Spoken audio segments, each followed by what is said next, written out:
तो आशा है कि आप सभी लोगों को मैंने जो ब्लॉग पर लक्ष्मी नामक जो पाठ है उसका ब्यौरा, एक्सप्लेनेशन, विश्लेषण आपको दिया है।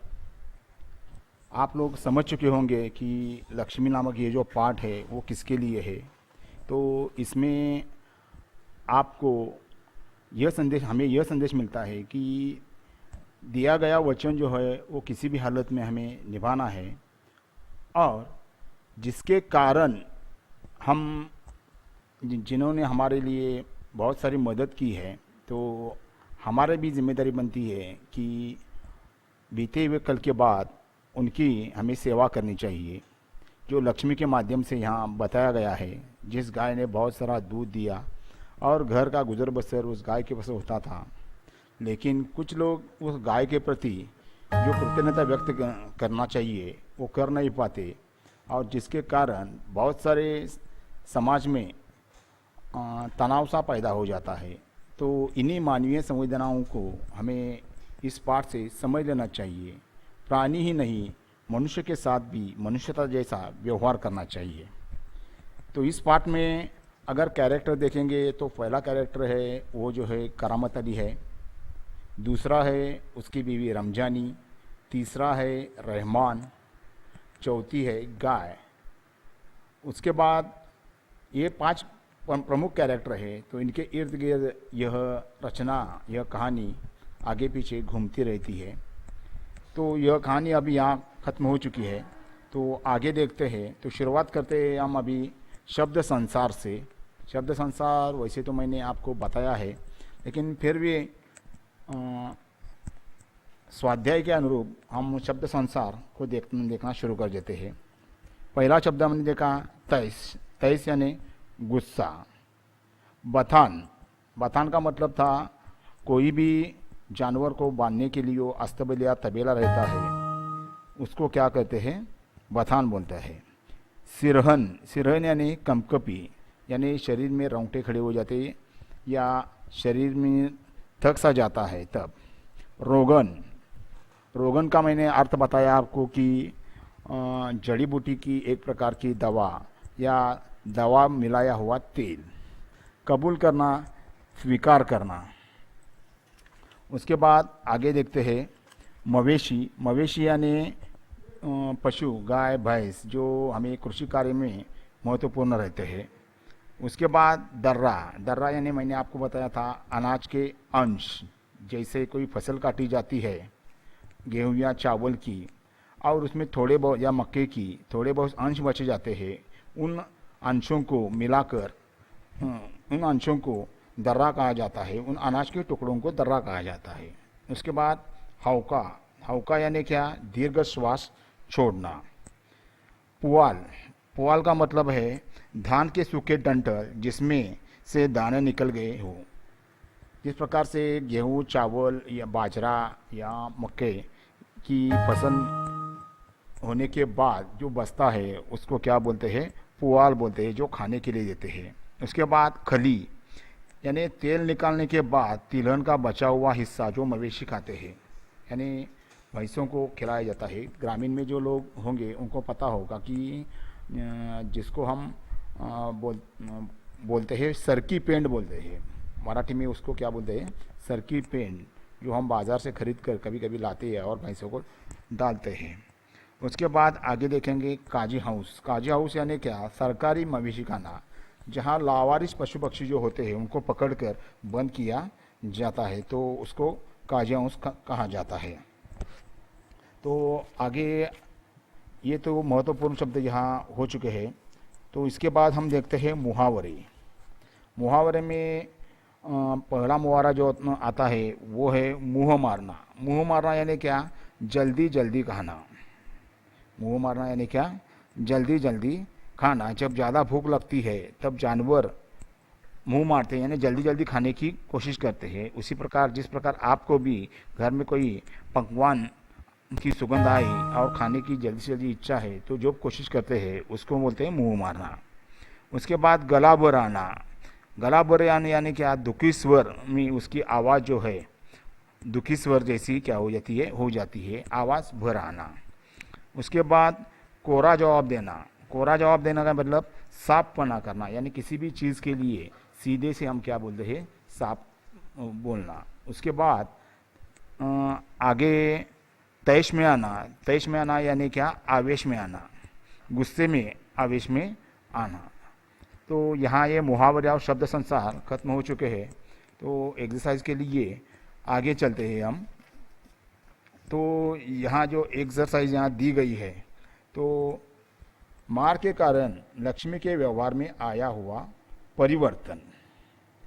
कुल मिलाकर यहाँ 4 पॉइंट आपको दिए गए हैं, तो उनको हमें क्या करना है, देखना है।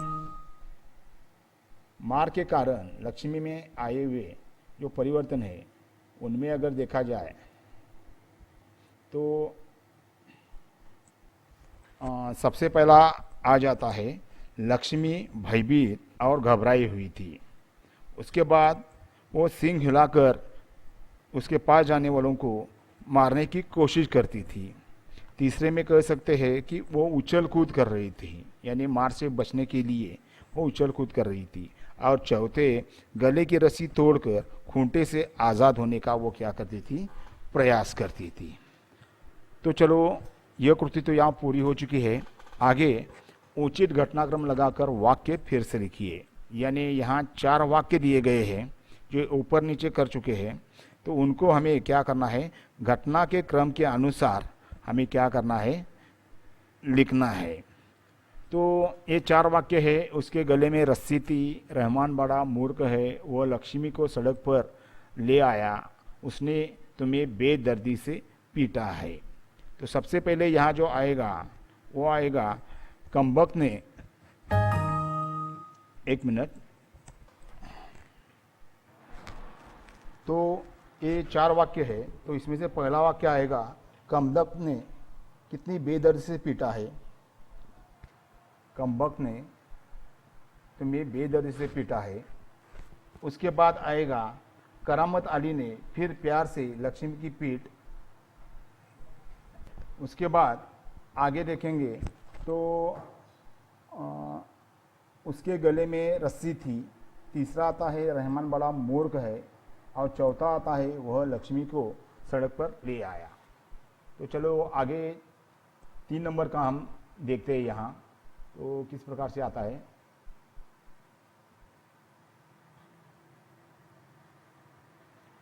ज्ञान सिंह का पशु प्रेम दर्शाने वाली बातें।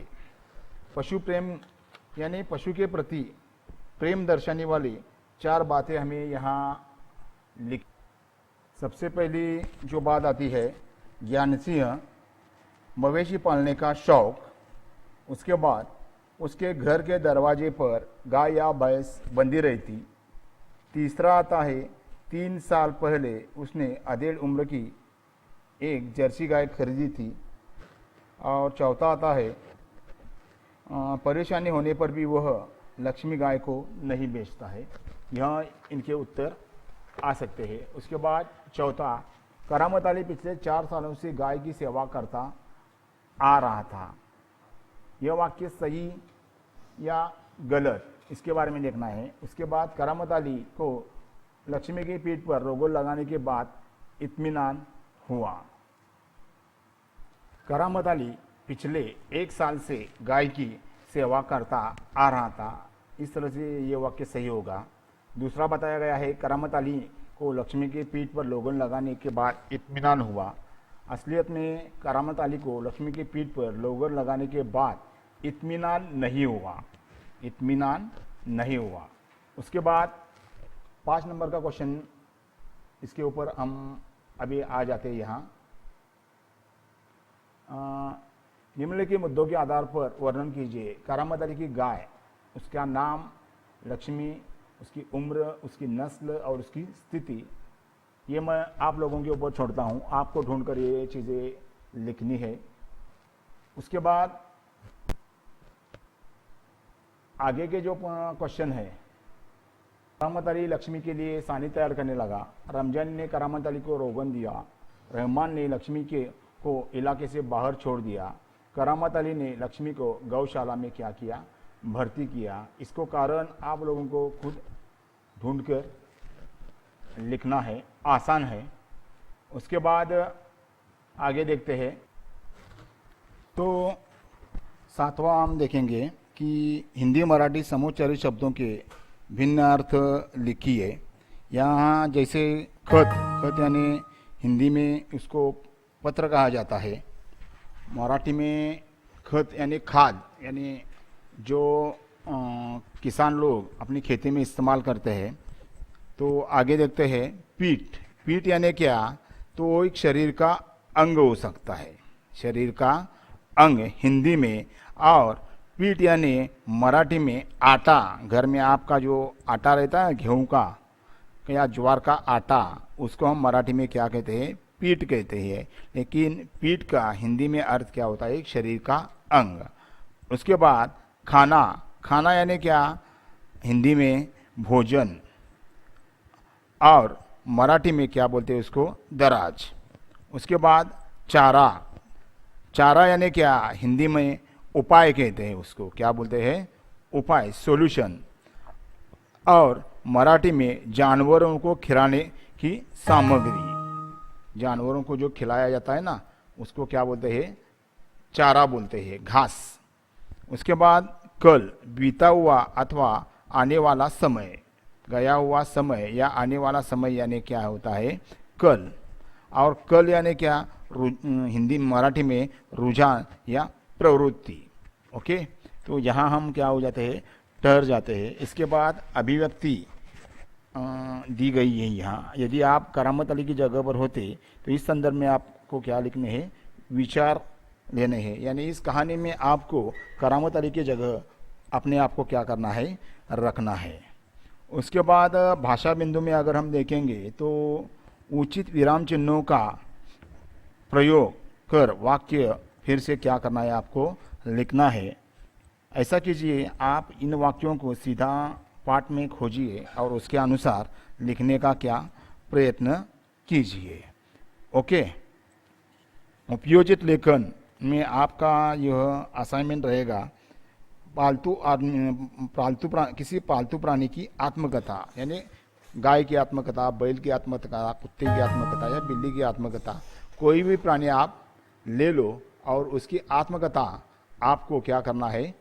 इस साल आपको अपने शब्दों में लिखना है, ना कि दूसरे के शब्दों में लिखना है। रेफरेंसेस आप ले सकते हो, संदर्भ ले सकते हो, लेकिन ज़्यादा से ज़्यादा आपको कोई भी पालतू प्राणी जो आपको अच्छा लगता है उसकी जगह अपने आप को मानकर आपको यह पहले असाइनमेंट क्या करनी है? लिखनी है।